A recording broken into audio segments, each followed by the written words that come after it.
Bagian 28, Nadia.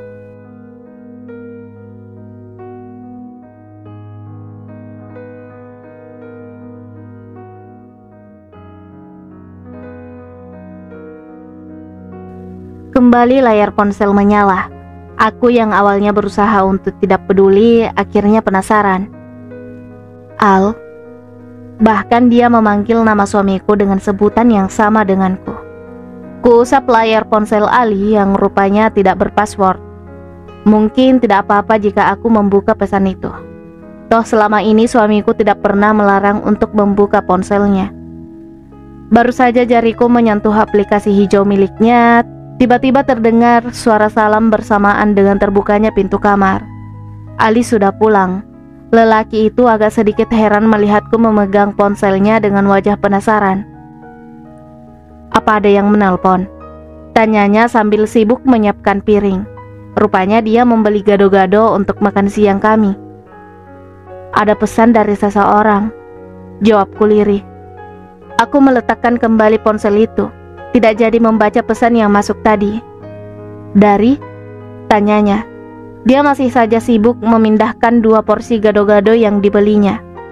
Nadia. Kembali kujawab pertanyaannya dengan suara yang sengaja kulirihkan. Entah mengapa perasaanku tidak enak melihat potongan pesan tadi. Kamu makan dulu ya, kemudian minum obat. Ucapnya seolah pesannya itu tidak penting baginya. Kuakui ada sedikit kelegaan melihat sikap santainya. Itu berarti Nadia bukanlah seseorang yang spesial baginya. Ali dengan telaten menyuapiku. Rasa mual dan pusing yang kurasakan sedikit berkurang setelah minum obat dan tidur sejenak. Aku mencari-cari keberadaan suamiku setelah terbangun. Kok tidak ada di kamar ya? Walau masih sempoyongan, kupaksakan melangkah keluar. Samar ku dengar suara Ali berbicara dengan seseorang. Aku mendekatinya. Dia yang duduk di kursi kecil depan konter miliknya tidak menyadari keberadaanku di belakangnya. Kamu kesini saja sebentar malam, ada yang mau aku bahas, ucapnya pada orang di seberang telepon. Sentuhan tanganku di pundaknya sontak membuatnya langsung berbalik dan mematikan ponselnya. Loh As, kamu sudah bangun? Lelaki itu berdiri kemudian memegang tanganku. Dia dengan lembut menuntunku kembali ke kamar. Memang tempat ini tidak luas. Hanya ada kamar tidur, dapur yang cukup sempit serta WC yang berfungsi juga sebagai kamar mandi. As, kamu istirahat saja. Jangan banyak gerak dulu. Aku khawatir penyakit tipes kamu kambuh. Harus banyak istirahat dan makan yang cukup ya. Nasihatnya panjang lebar. Aku hanya mengangguk. Sebenarnya penasaran dengan siapa dia menelpon. Apakah dengan Nadia? Siapa yang kamu ajak kemari sebentar malam, Al? Tanyaku, tidak sanggup menyembunyikan rasa penasaranku. Oh, itu Nadia, jawabnya ringkas. Aku menunggu penjelasan darinya, tetapi dia terlihat sibuk memijit kakiku. Perhatian kecil seperti itu yang membuatku tidak berani untuk berpikir yang tidak-tidak tentangnya. Malam menjelang, aku masih di pembaringan beristirahat. Hanya bangun ketika hendak sholat dan buang air. Sementara suamiku sibuk di konternya sambil sesekali menengok keadaanku dalam kamar. Jujur aku bosan, tapi apa boleh buat, kondisi tubuhku memang masih sangat lemah. Rasa mual dan pusing masih sangat terasa ketika efek obat yang kuminum sudah mulai pada batasnya. Suara perempuan memberi salam terdengar dari luar. Suara yang terdengar begitu ceria diiringi tawa renyah. Pintu kamar terbuka. Senyum lembut pria berpostur tubuh tegap itu menghias bibirnya. As, ada tamu tuh. Aku melihat sosok di belakang tubuh Ali. Perempuan berhijab hitam dengan gamis abu-abu motif kotak. Tinggi badannya jauh lebih dariku. Tubuhnya langsing terawat. Wajahnya terlihat cerah dan memesona. Persis sama dengan foto profil miliknya di ponsel suamiku. Dia tersenyum lebar ke arahku. Assalamualaikum, As. Perempuan itu melangkah mendekatiku. Pelukan hangat darinya serta wajah ceria itu membuatku semakin insecure dengan kondisiku. Dia jauh lebih dariku. Entah kenapa hatiku tiba-tiba cemburu. Padahal aku belum kenal siapa dia. Ada hubungan apa dia dengan suamiku? Kenapa dia terlihat begitu dekat dengan Ali dan langsung bisa akrab denganku? Sangat berbeda denganku yang butuh waktu yang cukup lama untuk bisa dekat dengan seseorang. Kamu sakit apa? Kok pucat banget? Pertanyaannya membuyarkan pikiran-pikiran yang tadi berseliweran di kepalaku. Habis sakit tipus, sudah sembuh sih. Mungkin hanya butuh istirahat. Jawabku dengan senyum yang kupaksakan. Oh, artinya nggak boleh makan yang keras-keras dulu ya. Untung yang kubawa bubur ayam. Kamu sih Al, nggak bilang kalau istrimu ini baru sembuh dari tipus. Cerocosnya sambil memukul pundak Ali yang duduk di sampingku.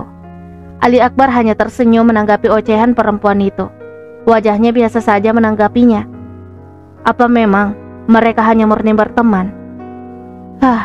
Otakku tak mampu mencerna hubungan antara mereka. Makanya jadi suami itu perhatian sama istri, biar istrinya nggak nyesel nikah sama kamu. Iya kan As? Aku yang mendapat pertanyaan seperti itu jadi salah tingkah. Apa sih maksudnya bertanya seperti itu? Perempuan itu duduk di dekatku dengan santainya. Wajahnya selalu berhias senyum. Spring bed yang tak berdipan itu terasa sempit karena ada 3 tubuh yang duduk di atasnya. Aku keluar ya, kalian ngobrol saja dulu. Ali melangkah mendekati pintu tanpa menunggu jawaban dari kami. Aku jadi kikuk hanya berdua dengan Nadia di kamar itu. Perasaanku memang tak pernah nyaman saat bersama dengan orang baru. Nadia berdiri menyusuri tiap sudut ruangan, seperti orang yang sedang mencari sesuatu. Aku hanya menatapnya tanpa kata. Sepertinya baru pertama kali dia masuk ke dalam ruangan ini. Beberapa figura foto Ali Akbar diangkat satu persatu, seolah sedang meneliti wajah dalam foto itu. Aku sering ke sini, tapi ini untuk pertama kalinya aku masuk ke kamar ini. Ucapnya membalikkan badannya ke arahku sambil tersenyum. Aku membalas senyumnya dengan nafas lega. Itu berarti hubungan mereka tak sejauh yang kupikirkan. Kalau boleh tahu, kamu kenal suamiku di mana? Tanya aku setelah sekian lama ragu ingin melontarkan pertanyaan itu. Nadia tersenyum kemudian duduk di dekatku. Makanlah dulu, pasti kamu lapar. Ucapnya sambil menyodorkan bubur ayam yang dibawanya tadi. Perlahan kusuap bubur itu ke mulutku. Meskipun terasa begitu hambar di lidahku, kupaksakan menelannya. Aku sudah lama kenal dengan Ali, sejak dia merintis usaha konter pertama kali. Ucapnya sambil mendongakkan kepalanya ke langit-langit kamar. Tatapannya menerawang seolah mengingat-ingat sesuatu. Ada sesak yang tiba-tiba hadir memenuhi dadaku. Artinya, dia yang menemani suamiku dari nol. Jika bukan karena cinta, alasan apa yang membuat mereka berjuang bersama? Aku hanya manggut-manggut menanggapi jawabannya. Tak tahu harus berkata apa. Dia orangnya dewasa dan penuh perhitungan. Bahkan ide-ide bisnisnya luar biasa. Aku yang juga suka bisnis, merasa senang bekerja sama dengannya.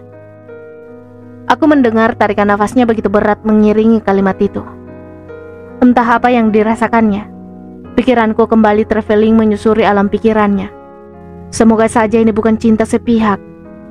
Aku bisa merasakan bagaimana sakitnya mencintai tapi tak bisa memiliki.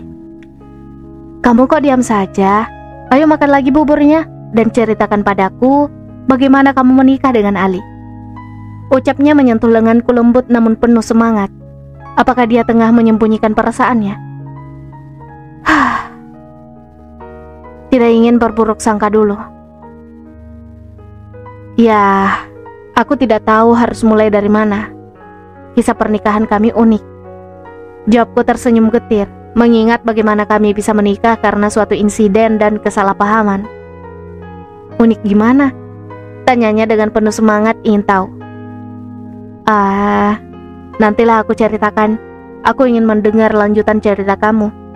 Bagaimana awalnya kalian bisa kerja sama dan memutuskan untuk membuka usaha konter ini? Tanyaku mengalihkan perhatiannya. Aku belum sanggup menceritakan kisah kami pada orang lain. Yah, padahal aku penasaran banget loh, bagaimana lelaki kulkas itu bisa jatuh cinta. Ucapnya sambil tertawa renyah, tawa khas yang serasi dengan wajah cerianya. Udah malam, aku antar pulang ya, Nat.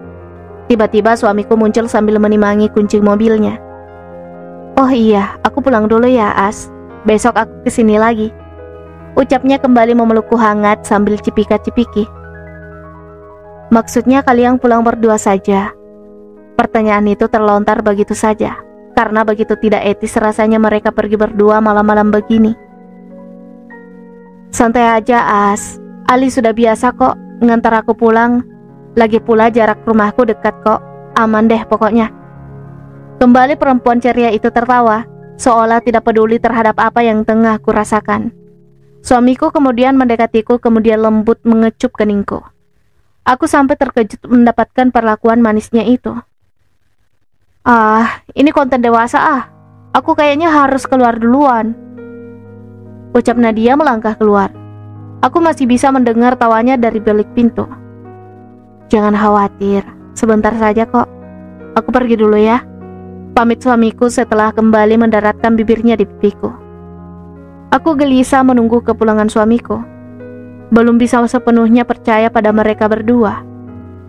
Aduh, kenapa aku jadi parno kayak begini ya? Ketukan pintu kamar terdengar begitu keras. Aku buru-buru bangun untuk membukanya. Tadi sengaja kukunci seperti pesan suamiku, mengingat ini kota, tidak seaman di desa. "Agung?" Aku terperangah melihat sosok yang berdiri di depanku. Jantungku seolah hilang seketika.